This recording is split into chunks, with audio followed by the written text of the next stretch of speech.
Hi, and welcome to our Animation Resources live stream. This one is another RefPack review. I'm Davey Gerald. I'm a storyboard artist in TV animation, and I serve as the Director of Programming at Animation Resources.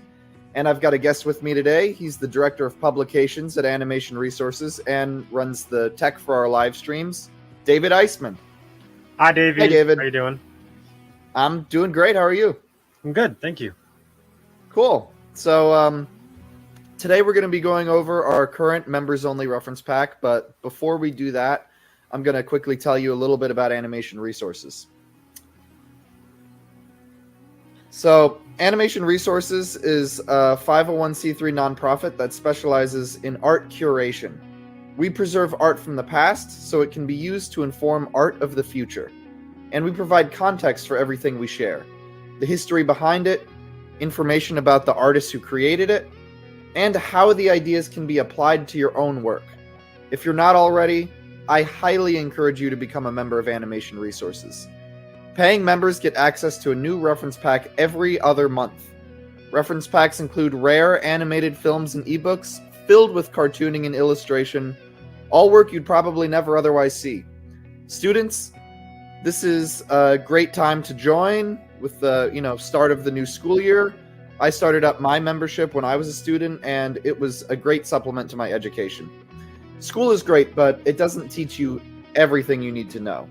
This will help you fill in the gaps. You can sign up right now at animationresources.org/membership. One more time, that's animationresources.org/membership. So just a couple quick announcements. We just finished our student membership drive. For that, we re-released a video that I made last year with Pez, where we give advice to animation students. I highly recommend checking that out. You can find it on our Animation Resources YouTube channel. It's called Animation Resources Advice for Students 2023. Also, Steve Worth and I are still working on our Acting for Animation seminar. That will hopefully be done sometime for one of our winter ref packs. And our current reference pack got put up in October, and it will be available to download until early December. So if you're watching this and you like what you see, sign up for a membership to download before the first week of December. All right, so let's get into today's topic. We're going to go over some of the highlights from our most recent reference pack. This is reference pack number 54, and it's probably our biggest one to date. So this reference pack has an ebook featuring political cartoons from Ollie Harrington, 1950s industrial animated film by John Sutherland, animated films from China, Italy, Russia, Croatia, and Japan, 2 classic silent Charlie Chaplin films, curated breakdowns of animated filmmaking techniques, and a new episode of our podcast series, Animated Discussions. So let's start off with the ebook. It's a compilation of cartoons by the great Ollie Harrington. So Ollie Harrington was well regarded in the 1900s as America's greatest African American cartoonist. He became well known in the Harlem Renaissance in the 1930s for the Amsterdam News under the title Dark Laughter. So let's look at some of his work. Ooh. Yeah. I like in the foreground, everyone's so darkly colored, but then through the window, they're all light. Mm-hmm. Yeah, that creates a lot of depth. There's so much variety in body and head shapes. It's interesting where he chose not to shadow, like between them here, because there would be too much visual noise because of the microphone stand, this character and this character, and the chair, so he doesn't shadow it. Oh yeah, you're right. Yeah, all the shadows. It's really emphasized in the jackets.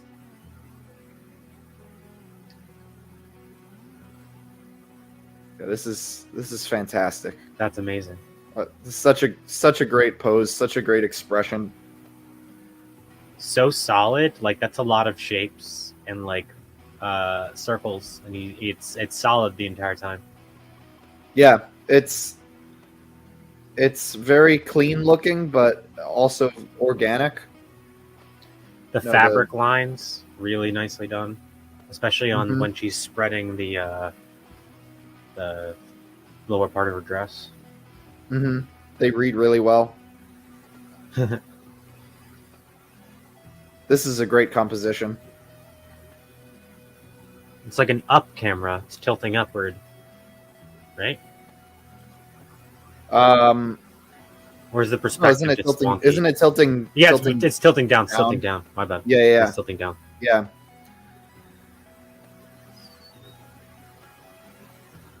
Yeah, so the cartoon often featured the character Bootsy, which, in Harrington's words, was a typical African American man dealing with issues like racial inequality, segregation, and poverty in Harlem. So he's in the right of this image here, and he shows up in a lot of these single panel. This guy? cartoons. Yeah.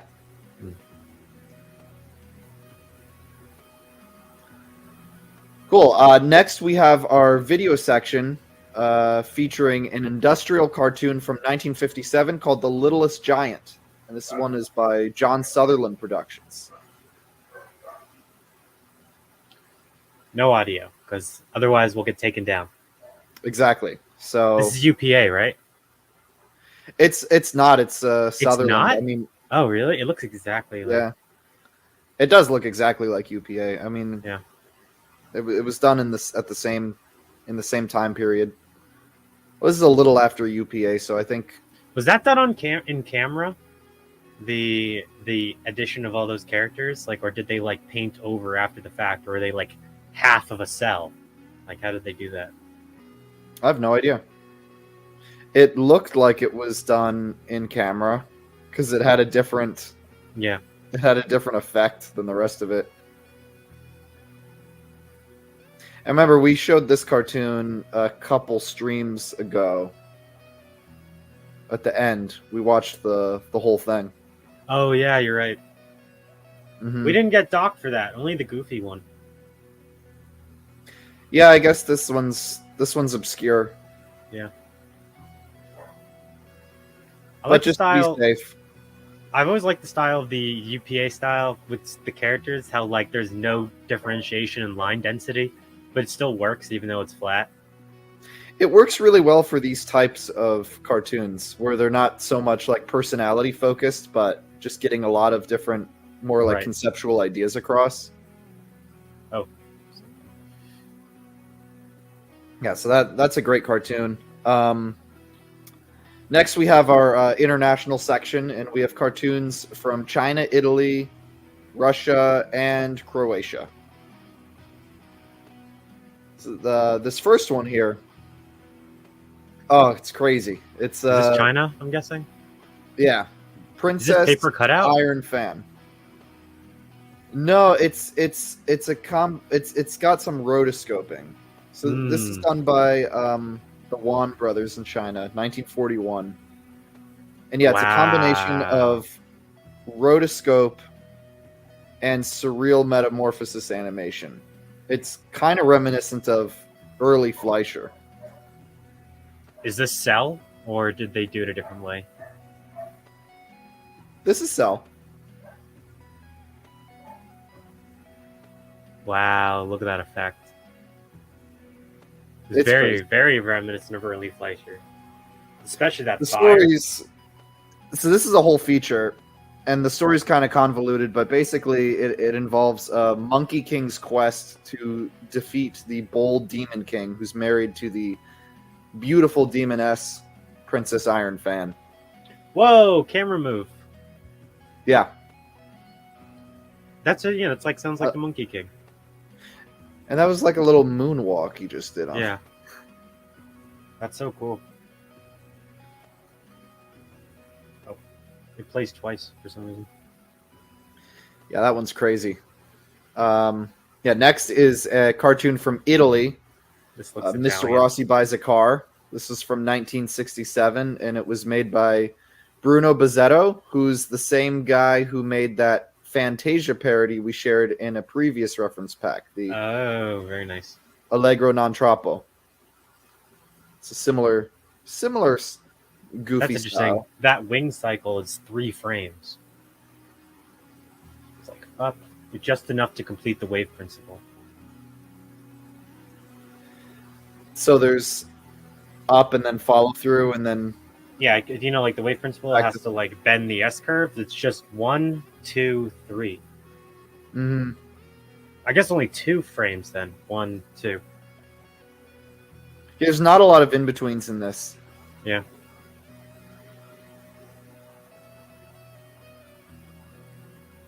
But it doesn't matter because the No, posing and timing is so strong. Timing is great.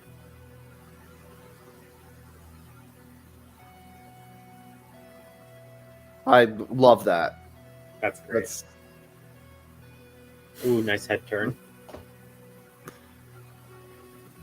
That's such a good drawing of him in the car. Well, next is a cartoon from Russia called This is Happy Russian. Merry-Go-Round. Yeah. And this is the first episode Whoa. of the series from 1969 called Happy Merry-Go-Round. And the episode contains 4 short films. And this one is the second of the 4 short films. And it's called Antoshka. And it's a song about a lazy boy who refuses to dig potatoes.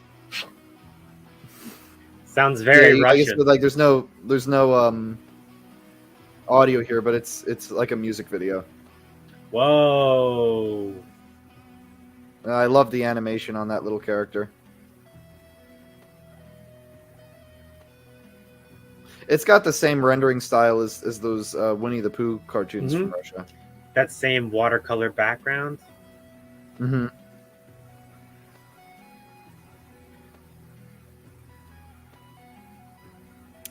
And the last one in this section is a 1967 cartoon from Croatia called The Inventor of Shoes. And this is featuring this character, Professor Balthazar, an old man who solves problems for his friends by creating inventions with a magical machine. Croatian animation is rare. Mm-hmm. Is this cascading or is it just or are the frames like interlinked? What's the word? You know when you like when you try to split like a video that's poorly like rendered, you try to split it and it's like all the frame interpolated. Was that interpolated or was that like purposeful cascading between in-betweens? Which part were you looking at? Like one sec. Look at the shoes walking on that like walks. See how Oh yeah, they're interpolated. I guess Yeah, see for no sure. interlaced. That's the word. Oh Brain yeah. Sorry, I just lost it. One sec.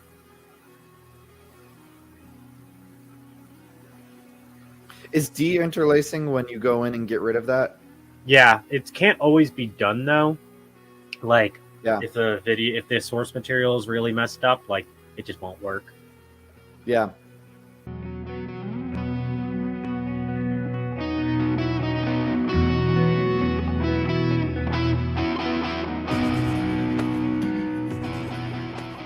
We'll be right back to our podcast in a couple minutes, but first, I'd like to tell you a little bit about Animation Resources. Animation Resources serves as the perfect bridge between being a student and being a professional. Here's how it helped me when I was a student. I first discovered Animation Resources when I was studying animation at USC. I thought I knew all about what it took to be a professional animator. I mean, I was getting good grades. That was enough, right? Well, when I first met Stephen Worth, he pointed out to me the obvious error in my train of thought, that most animation students are not industry ready when they graduate, despite how well they do in school. Now, I learned a lot in school, but it definitely doesn't teach you everything you need to know to be a professional. So here's how Animation Resources bridged the gap from being a student to being a professional. In school, I learned the mechanics of animation and drawing. I learned how to use some programs, but the part that was missing was how to be creative. Now, being creative, or learning to think like an artist, is the key to longevity in animation. Art styles come and go, the programs we use are always changing, but the need to be creative is constant. Animation Resources gave me a much broader frame of reference and showed me just how important that it is to keep growing as an artist. Now I'm a professional, and Animation Resources is still useful to me as a professional. I work primarily as a storyboard artist in TV animation. I've worked on Teen Titans Go, The Patrick Star Show, Monster High, Baby Shark's Big Show, Dinosaur Train, and many others. And Animation Resources is still informing me and helping me to be more creative in my work. As a professional artist, you really can't stand still. You have to be constantly learning and growing to remain competitive and to be able to handle new challenges. Animation Resources reference packs are full of new ideas and inspiration, material that I didn't know existed. It's all stuff you need to know about that you didn't even know you needed. Every time I open a reference pack, I'm introduced to a whole new world. I archive them on a hard drive on my computer and use them as a reference library. When I come across something at work that I'm not quite sure how to approach, I'll think of something I saw months previous in a reference pack and I'll refer back to it, and it'll give me new ideas on how to move forward. This isn't just material that's useful for a month or two. This is a reference library that I'm building that I will use for the rest of my life. So here are the benefits of membership for Animation Resources. Every other month, you will receive access to a brand new downloadable reference pack.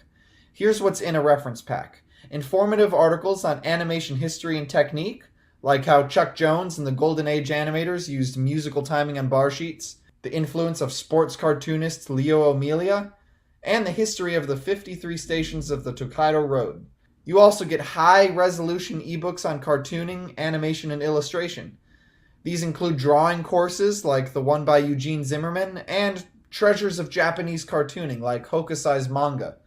You also get rare animated feature films from China, Russia, and Japan, rarely seen industrial films by John Sutherland Studios, silent films, documentaries on filmmaking, and a podcast series called Animated Discussions. Podcast episodes cover a variety of subjects like how animators can learn from live action and the history of cartooning in both the East and the West. And it features interviews with well-known professionals like Craig Bartlett and Joe Murray. So, here's how to use these reference packs. When a lot of people first look at the content of a reference pack, they don't know what to think.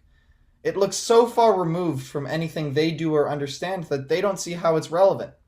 If it's not Chuck Jones or Milt Kahl or Miyazaki, they don't know what to do with it. But the fact that it looks new or different, that it's something they've never seen before, is exactly the point. Just because you can't find an immediate practical purpose for this material doesn't mean it isn't useful. The material is meant to be taken in slowly over time. Our goal is to share material with you that you didn't already know about.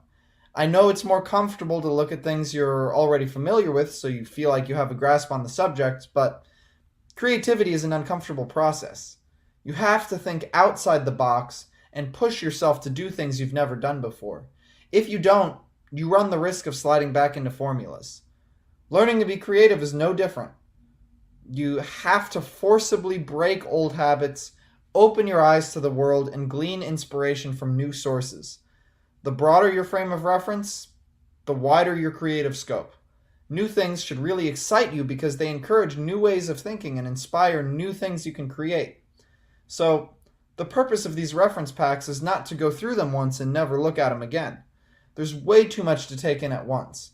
They're meant to be stored on a hard drive so you can refer back to them as needed throughout your artistic career. So, there are 3 levels for an Animation Resources membership. The general membership, which is only $95 per year. Then there's the student membership, which is for students and full-time educators, and that's only $70 per year. And the third membership level is the quarterly membership, where you're billed just $30 every 3 months. And that's not all. For both the student and general membership, with every new reference pack, you also receive a bonus reference pack, which is a rerun of an old reference pack. This means you get double the amount of reference packs. 12 instead of just 6. And for the quarterly membership, you get access to everything except the bonus reference pack. So if you're not sure about committing to an annual membership, it's a good place to start out to see what you think. After looking at a couple reference packs, though, I think you'll see that the general membership will be well worth it, and we'll be happy to upgrade your membership anytime. What's really unique about Animation Resources is that it curates for you. All the content we provide is handpicked by our outstanding advisory board. Ralph Bakshi, Sherm Cohen, Steve Stanchfield, JJ Settlemeyer, and other seasoned pros. They've shared material from their personal reference libraries, things they have found useful throughout their careers, and it's all expertly curated by Stephen Worth and our board. We sort through all the material and present it organized in a way that you can absorb it and use it in your own creative work. I mean, just look at this podcast. Can you think of anywhere else where you can find information organized for you like this? All of our content is specifically targeted at animators, cartoonists, and illustrators like you. And the best part is you'll be supporting a 501c3 nonprofit organization that is run by artists for artists. I don't know how long it would have taken me to get my first job without this organization. You can join right now at animationresources.org/membership. Again, that's animationresources.org/membership. If you're a creative person, you should definitely be a member of Animation Resources. All right, jumping back into our reference pack, next is our anime section. And this time we're featuring 2 episodes from the 1969 series Tiger Mask. And Tiger Mask was based on a manga of the same name. So this first clip is from episode 21. It's a really unique style, so you'll see. It's angular designs are they're complemented by the jaggedness of the Xerox copy technique transferred to cells. And you can see the animation's really limited, but it works well when you've got strong poses and timing. But they were really happy with that pose. They just zoomed in on it. Timing isn't always great in this.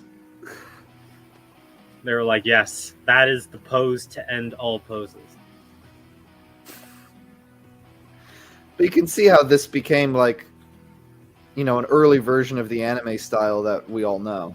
Yeah, that jagged and like lines, simple poses. Actually, not simple. And like holding on poses. Yeah. Holding, oh yeah, holding.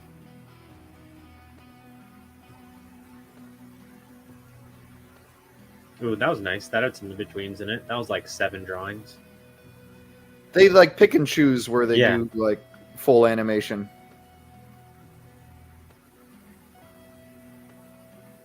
And then we got a clip from episode 22.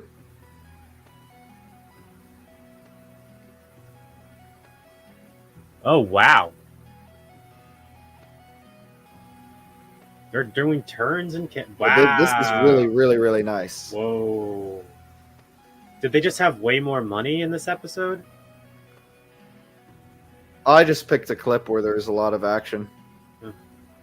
There's still plenty of scenes that are slow. Okay, yeah. But like they'll hold on, that pose and like the crowd here, they're not. Yeah. In Western animation, they'll do that shake. They do a cycle, at the very least, a shaking cycle. But they have no problem. In modern anime, they'll do that, but they'll just add those speed lines on the side. Wow. The timing's like kind of really even, but the posing's amazing. The artists are so good. Yeah, timing can be a little clunky, but the drawings are really cool. Cool. So the next thing in here is the analysis of head rotation. And David, you you did this, so take it away. Ho ho wee wee. I should probably not play it with sound, but I'll just play the whole thing through, and then we can talk about it. Okay.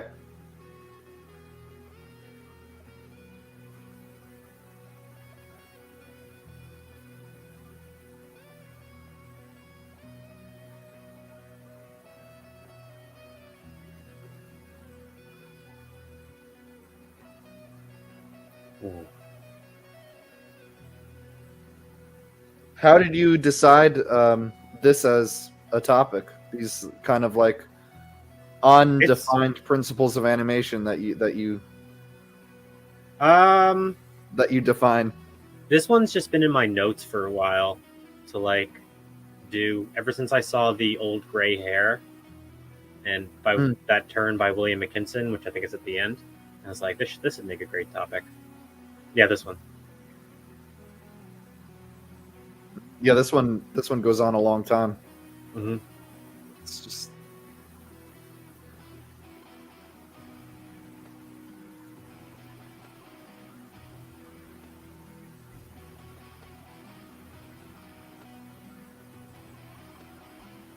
so that's William McKinson? Yeah, that's Steve says it's William McKinson. Yeah. Like the thing I talk about mostly. Sorry, go ahead.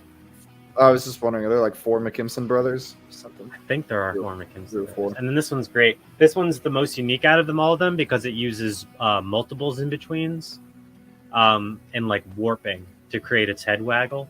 So in the article, I talk about like the difference between head turns and then head waggles. So like most of what he's doing here is a head turn.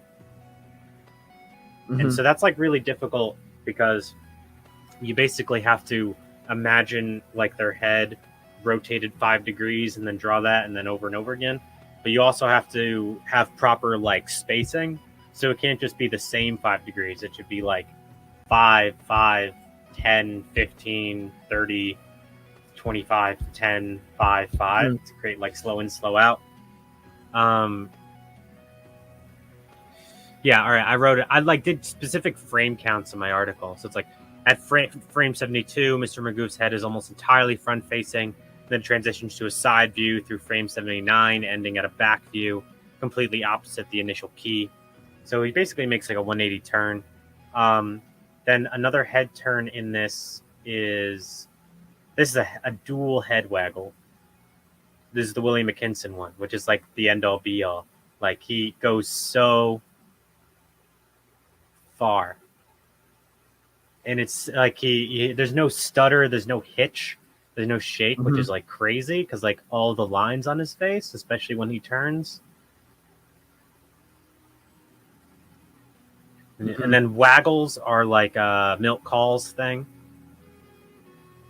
When it goes like it's kind of like a stutter, a stagger, I mean, but like more controlled and more fluid. And it's usually done to like make dialogue more interesting. But what Milt Kahl did is different than what McKimson did. Yeah, like you see that I was like a 1-2, so it's It's like he goes from left to rest to right to left to rest. So it's like back and forth, and forth. There was a back and forth in it, yeah. Yeah. It's very fast, and it's like... So that's the waggle? That's a waggle. Okay. And then you have a head whip, which is what most of this horse does. So it's not like a deliberate turn. It's like he's whipping it. So you need a lot more slow in, slow out on that one. Mm-hmm. But on that one was a head turn. Did you see, like, when he was coming back around? I wish I had my Premiere open. That was a head turn, not a whip, because it wasn't fast enough. You could totally say that head turns and head whips are kind of the same, but whatever. This one's interesting. This is James Baxter. It's a double head turn. Head waggle, I mean. So the cool thing about this one is that their faces are almost always off center line. So they're never like in the same direction. So it feels like they're two different characters. Instead of just the same thing over and over again. Like he's off center line. So it's like really, because they're kind of do different things at once, but it's also a waggle because they're going back and forth, back and forth. They're both doing it. They're both doing it. They're both doing a waggle. Mm-hmm. Yeah. See? And then this one's interesting. The one from Snow White.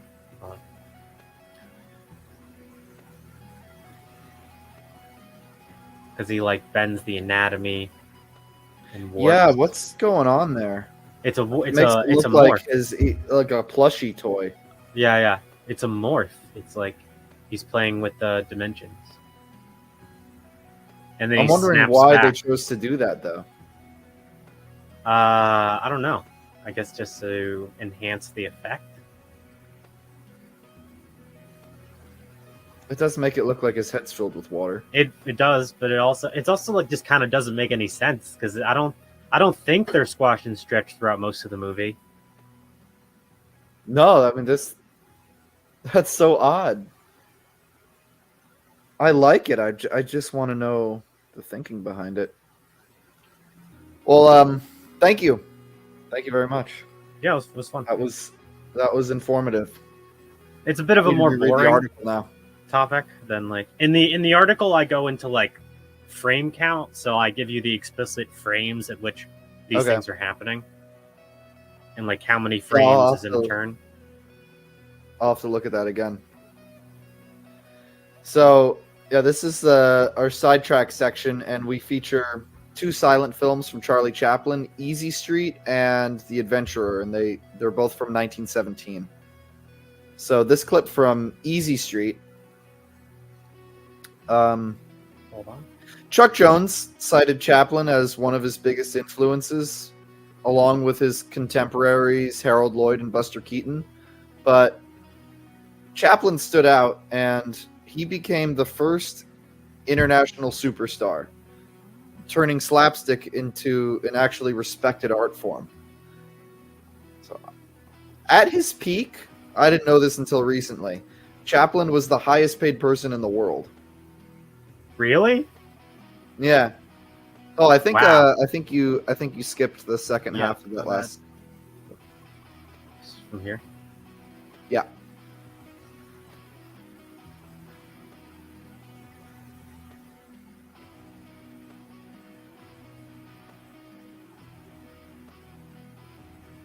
I mean, just his pose and the way he walks just kind of tells you everything you need to know about the character. Yeah. When you have limitations, you gotta find ways to express yourself creatively.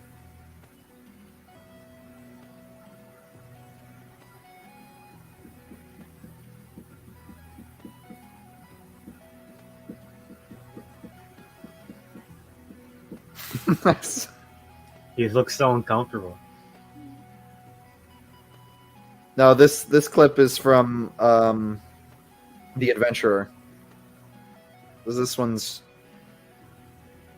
really cool. The way it's staged. So these films were so influential to animators. Oh, absolutely. At Disney, they had action analysis classes where they would screen a film, break it down frame by frame, and discuss the principles of staging and performance that the animators could learn from and apply to their own work. And some of the notes from these sessions survived, and they're available to download with this reference pack. So Oh, wow.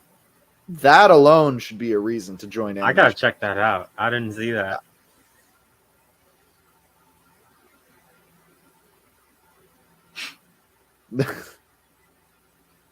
Well, I expected it to be a deeper hole.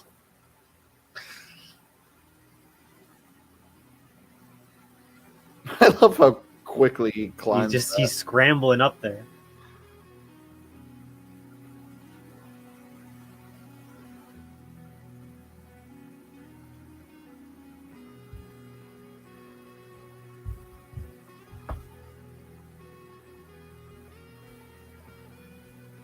That's great. I mean, everyone that he had in his films were such good physical comedians.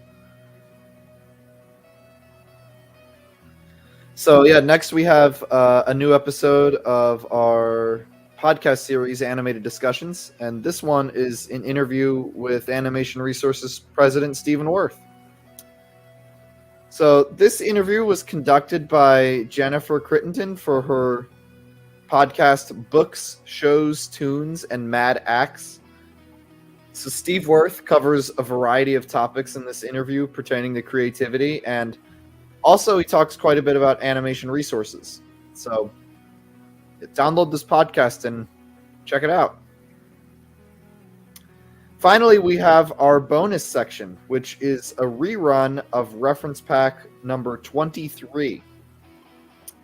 So first is the PDF ebook featuring excerpts from the caricature magazine Simplicissimus, which translates to Simpleton.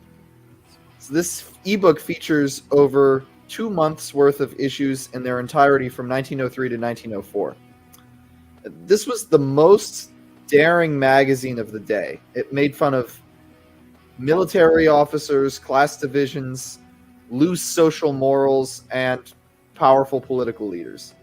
So the King of Prussia at the time, Kaiser Wilhelm, objected to a caricature of himself in the magazine and shut it down, forcing its publisher to flee Switzerland and throwing the cartoonist in jail. So next is the pilot episode of the 1963 series Astro Boy, which would become known as the first anime series. And finally, a Heckle and Jekyll cartoon, Snow Fun, produced by Terry Toons in 1951. Great animation by Jim Tyre in that one. So, reminder, you have until the first week of December to download this reference pack. So, if you're not a member, sign up and download all this great stuff while you still can. Thank you so much, David, for joining me and for making this run smoothly. Of course. As always. And also, thank you to everyone who's watching. And a huge special thanks to all of our members. Without you, none of this would be possible. Don't forget, if you're not already, I highly recommend becoming a member of Animation Resources. With the bi-monthly reference packs curated by our board, the bonus archive, and the podcasts, you will have a great start at building a personal library of reference material that will serve you for your entire artistic career. And it's a huge bargain. It's only $70 per year if you're a student or educator, and $95 per year for the general membership. And there's also a quarterly membership, which is $30 every 3 months. You can sign up right now at animationresources.org/membership. One more time, that's animationresources.org/membership.